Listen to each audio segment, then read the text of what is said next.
Si BBM, 31 million. After nilang siraan sa loob ng 36 years.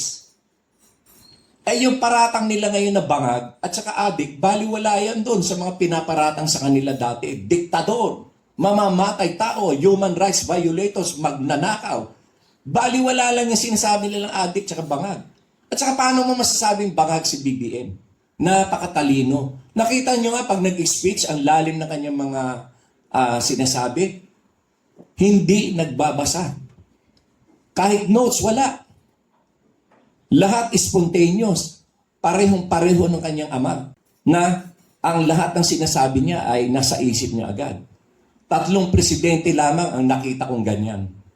Si Presidente Marcos, Ferdinand Marcos Sr., si Gloria Macapagal Arroyo, at si Bongbong Marcos. Hindi nagbabasa.